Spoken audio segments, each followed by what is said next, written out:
G'day guys, Mac with the Outer Circle, and in today's episode of Getting Started in the Horus Heresy, I want to take a step back in time and look at how people build their army. So the reason I'm going to do this, I'm going to focus on the Legiones Astartes, but a lot of these rules will apply to any faction, and really to any game system that Games Workshop does. Now, the reason in part that I'm doing this is I wanted to combine together a few different principles, and I've been talking a lot about healthy spending and healthy hobbying lately, and many people who were critical of those videos said, oh, well, it's not like you're doing anything to show people how to do it better. Well, today I'm going to do exactly that. So, when it comes to purchasing these legions, I feel the big mistake people make is they go out, they see a bundle, they think it's great value, and they buy it. And they often buy things that either they're not going to use, they don't need, don't perform well on the tabletop, and therefore will leave a bitter taste in the person's mouth. I was going to say we'll briefly talk about that later, but I'll talk about it right now. If a unit is unsatisfying to play with, it can often mean that it becomes a bad purchase because you stop playing with it. And if you stop playing with it, yes, you may have got something out of the building of it, the painting of it, but if you are primarily in it to play the game and enjoy the game, and you don't enjoy the unit, you will very quickly stop taking it. Everyone has fallen into this trap at some point, I'm quite certain, when it comes to this hobby. So I warn people against that. That's where a unit like, say, the Sky Hunter Jetbike Squadron here on the right comes into play. They are not good at all this edition. There are ways of making them passable, but it does mean that someone might initially start by taking a few of these in their army and then very quickly go, you know what, I'm not enjoying these. And suddenly that's $105 for 3 wasted, essentially. So very important to talk about that. Now, the big thing is here that there will be a bundle and a person will say, well, that's great value. And the Age of Darkness box set here is a perfect example of that. Is it good value? Yes, it's good value as far as Games Workshop goes when it comes to the price of it and what's contained within it. Because there are pretty much 3 models I would eliminate from this. That is the Spartan tank and the 2 HQ characters, because I don't feel that they fit with what is supplied in this box, as it currently stands. In fact, if I was going to be doing this, I would swap out those 2 characters that are in it by getting these 2 characters here, because the Cataphracti armoured HQ choice here in plastic is going to be a better investment overall for the army. Ideally, you would get a Cataphracti armoured Praetor, and you could convert this one, who's armed with a Thunderhammer or a Paragon Blade. They are sort of the go-to weapons on a character. The Chain Fist is a bit more of an underwhelming weapon this edition, because tanks are quite easy to kill this edition, and therefore that weapon's underwhelming. But that's not make it bad by any stretch of the imagination. So if you were going to buy into this game, it's not the worst idea to buy one of this box and buy these guys separately, because the Cataphracti Armoured HQ choice goes much better with the Cataphracti Terminators in the Spartan as a form of Death Star or tank. Now, if I was going to be trying to build a Legion force for on the tabletop, before I even get to the buying of this, before I even get to the purchasing of it and the building of lists, take a step back and figure out what Legion you're actually going to play. Because many people start down the path of, oh, I'm really keen to do, White Scars. And then they start painting white, and very quickly they realize they actually don't want to do White Scars. So you can hop on eBay, anything like that, and you can very, very cheaply, this is just a quick search on Google, Space Marine Tactical Squads, under, $40 or whatever, or $20 to $50, whatever it might be, and you just see what you can hit. And you can buy a lot of miniatures pretty cheap. If you go on eBay specifically, or onto, Amazon, something like that, you can find pre-built or pre-painted stuff, or you can find bargains all the time, especially when it comes to old Hammer Marines, just simple, basic monopose Marines. And whilst these are not the most exciting of miniatures, if you get enough together, you can paint them up, and you can paint them as different legions. And this goes for any colour scheme, Because if you paint 3 or 4 models out of, say, the 10 tactical marines you might buy for $20 or so, and you go, well, you know what, I think I prefer colour scheme number 3. That's the blue scheme, but it's a dark blue, regal blue sort of colour. Yeah, I think I really like that scheme. Well, now you can paint another 2 or 3 of those models up in that scheme and get a bit of a feel for it. Do I really enjoy painting this colour scheme repeatedly? Is it something that, it's mixed a little bit differently each time and the models don't look the same, they don't look like they match? Okay, maybe I've got to change my technique up. Maybe I need to do a colour scheme here that doesn't involve mixing the colours. Maybe I use colours that come straight out of the bottle. For me personally, I paint a lot of armies, I paint them fast. That is something I love doing. I don't like to mix my own colours unless I'm mixing them in bulk and bottling them for use later. Instead, I try to pick colours, and colour ranges like Vallejo or Scale 75 have huge ranges to pick from. And so I gravitate towards them because then I can pretty much colour match to any sort of colour I want without having to mix it myself, and straight out of the dropper bottle every time it's going to be the same. So that is something you can do to help yourself out. If you are constantly sitting there thinking you're some pro painter, and I don't say this to insult people, but many people see professional painters, quote unquote, online, and they might even see them in their local game store, and they think he's the best hobbyist there, and he colour mixes every one of his colours, and his stuff looks great. Guys, his stuff doesn't look great because he's custom mixing every colour. His stuff looks great because he's a genuinely good artist.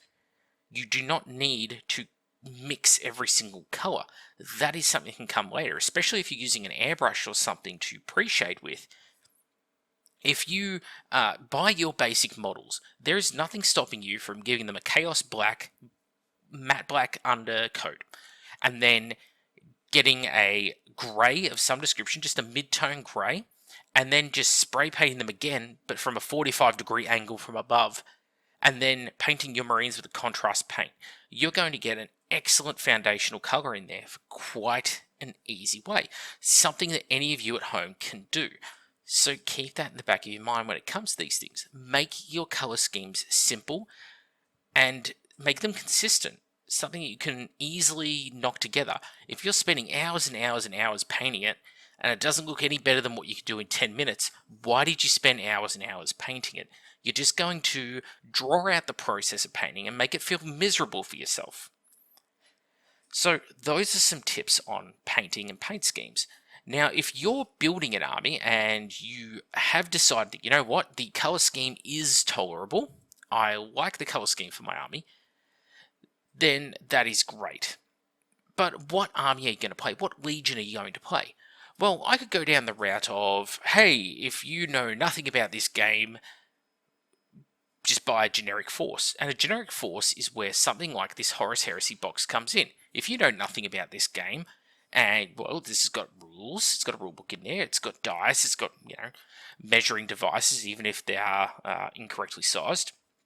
It's got some decals, if you pick one of these 2 legions at least. It's got templates, and it's got a decent smattering of units. Yes, I think 3 of them could be taken out and the box reduced significantly in price, but that's neither here nor there. Because at least you can sell them on or use them in the army as it expands. It's not the end of the world. So you buy something like this. What is the list you're going to make with it? Well, as I said, this is for the person who doesn't know anything about this game and they want something that's going to play games and it's going to not be hyper competitive. It's not going to win all the games, but it's going to be able to stand on its own 2 feet. Make 2 of your squads 10-man tactical squads. At least. If not 2 by 15-man squads. Take 1 of your 10-man sprues, and you have 40 men in here in power armor. Give them a heavy weapons upgrade set like this one here. I think autocannons, missiles, or las cannons are the go. To a lesser degree, Volkite culverins, and this set gives you autocannons, las cannons, and Volkite culverins. So that is a good spread of weapons in this kit. That will give you a very good anti-tank / anti-heavy infantry squad, and it will soak up quite a few points, especially if you take the las cannons option, on 10 marines. Combine that with your 2 15-man tactical squads and your HQ choice here, who should accompany your Terminators, and of course your 1 Contemptor Dreadnought in here. That is the core foundation that any legion can succeed with right there. And you can expand the force from there. And the direction you expand it in my opinion, at that time, is towards your specific legion and their favoured tactics and what they sort of lean into. So if you want shooting, that would be Imperial Fists, Iron Warriors, maybe Ultramarines. If you prefer more your close combat, that might be your Blood Angels, your Sons of Horus, your Space Wolves. Those are the sort of directions you could lean into, but get that solid core foundational army put together, built, painted, and played on the tabletop first, because it's very easy to specialize your army from that point, but it's harder to go in reverse. One of the big traps here, of course, is something like this committed loyalist legion. Whilst on paper this looks like a fantastic deal, look at all the stuff you get in this, I can quite assure you it is an awful, awful purchase for the average person. Now let me explain that. When I say the average person here, I mean about 90% of players if I was going to arbitrarily put a number on it. Because in this box you're getting a single Rhino, that's useless. A single Kratos, you could do something with it, but it's the only tank in your army apart from maybe the Spartan. How much heat is that going to draw in the game? And quite frankly, that vehicle can't put up with the levels of heat it could be receiving in the average game. If there is a 10-man las cannon squad on the other side of the table, this thing isn't getting past turn 1. Then you've got all these different special weapons, and yes, great, you're getting a lot of special weapons in this box, but how many of them are you actually going to use? Tactical support squads are not super common anymore because they're so expensive. A 10-man Meltagun plasma support squad is more expensive than a 10-man las cannon heavy support squad this edition. And because the las cannon heavy support are at least heavy and can re-roll their armor saves against certain weapons, and the tactical support squad aren't even a scoring troops choice, they're a lot less viable, we'll call it. And so you see a lot less of them on the table. And then you look at their weapon options. Well, Flamers, not good this edition. Plasma weapons, not good this edition. Volkites, yeah, they're not a bad weapon, but there's other options you could pick first. Rotor cannons, not great, but have their uses, have their moments. So it really just leaves melter guns out of all of those weapons. So why pay the expense of all of these special weapons, especially when you don't really know if you want them yet, and there are cheaper means to an end out there. Same with the heavy weapons provided in here. Oh, you've got missile launchers and heavy bolters. Well, missile launchers aren't bad. I think they're in a relatively good position this edition, mostly due to the changes on vehicles and the fact they are a strength 8 weapon. They do at least have the ability to instant death Terminators, which are 2 wounds this edition. Even though Terminators do get a 2+ armor save against it, anything that does get through generally assures instant death, which is a valuable resource. Heavy bolters, saturation firepower on them is great, but they're competing with the Volkite Culver in this edition. So unless I was playing, say, Imperial Fists or Iron Warriors, both of whom get some pretty nifty bonuses on heavy bolters, I would probably avoid them. So therefore, if you're not playing those legions, unless you like them and you just want to play them, which is a different kettle of fish to this episode entirely, I would just avoid them. Now, single Rhino. What are you going to do with a single Rhino when you have 40 power armoured Marines? Is this the start of an armoured spearhead force? Maybe, but then why are you buying an armoured spearhead force that's full of heavy weapons like this? You know, the bundle is made with a lot of cool stuff in it. It draws the eye, but the different things in this force, they don't appeal to the average person playing the game. Like I said, if you're playing armoured spearhead, do you want a lot of this stuff necessarily? I would say probably not, especially since you can't fire out of vehicles anymore. There's no fire points in this edition. Then why do you want 10 missile launchers and 10 heavy bolters? It's a waste of your money, most likely. You're probably going to be taking Sikaran battle tanks and Kratos in your heavy support slots, not missile squads and heavy bolters.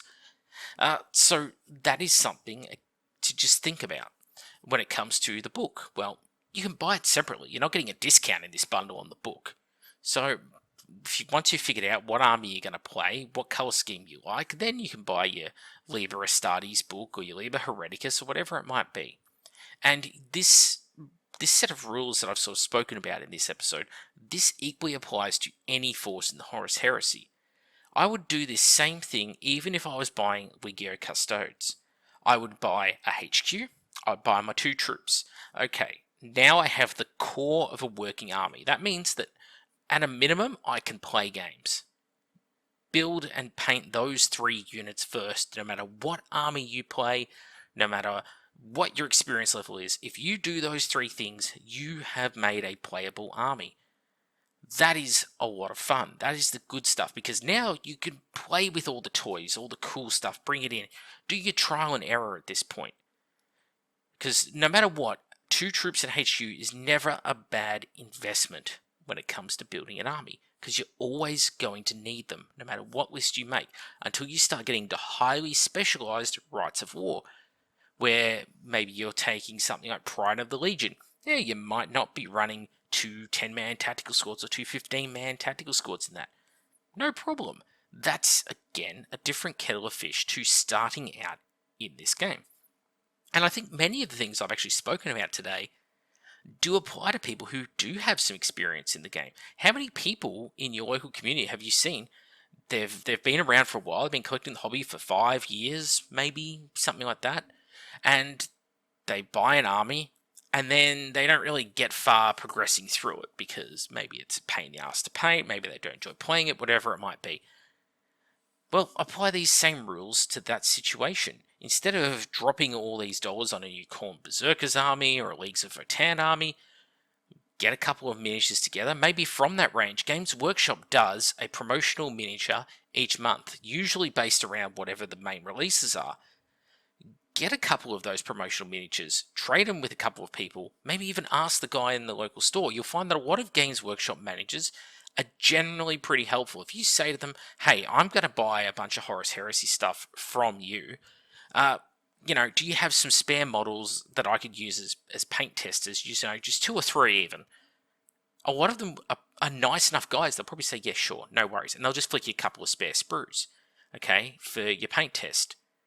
There is nothing wrong with at least asking the question. Just be polite about it, obviously. Don't overstep your bounds. And don't go into a Games Workshop you've never been into or something and pull that, because they don't owe you a thing, right?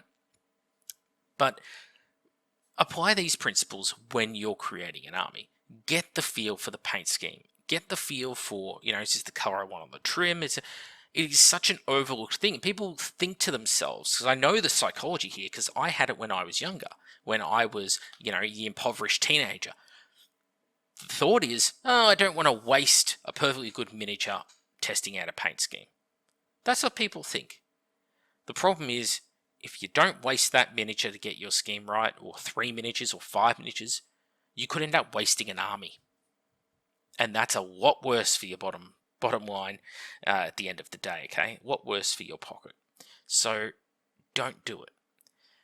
Now, to go back to the Legio Custodes example, if you have your HQ and you have your 2 troops choices, then you can start looking at, maybe I'll come over here, I'll get on Forge World, Armies of the Imperium, Legio Custodes, what do they got?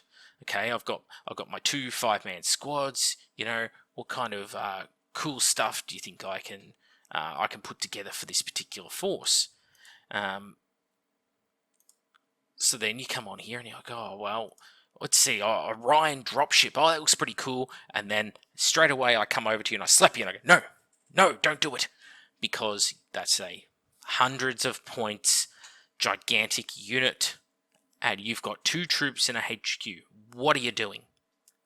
Because I see this happen with legions. People are looking at that new Typhon and Cerberus that are coming out, and they're running an army that doesn't even use them. They're like drop assault blood angels that deep strike and all have jump packs, and they're going, yeah, I think I need 2 Cerberus, because they get so excited, so hyped up by the release, they fall into that trap.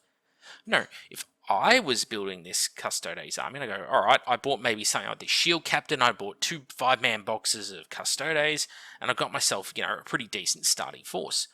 I might look at something like the Caladius Grav Tank, either the Annihilator variant or the basic variant here, and go, okay, I reckon I could work that in. It's a basic vehicle, basic heavy support choice for my army. I might look at the Coronis Grav Carrier and go, well, you know what? It's a transport option. It's got some decent firepower. I could work that into my army. Maybe this is the point where you add some Aquilon Terminators in. Hey, it's an elites option, something that can really bully the Legion Terminators that I'm going to come across in droves. These guys can really bully them around. These Solarite Gauntlets take no prisoners. They are one of the nastiest melee weapons in existence. Yeah, that's a great investment for your money. Maybe you want to take some Sagittarium Guard. If you have built your couple of troops choices, you buy another box, buy some Sagittarium Guard, you got another fun and not too overpowered heavy support choice. Great.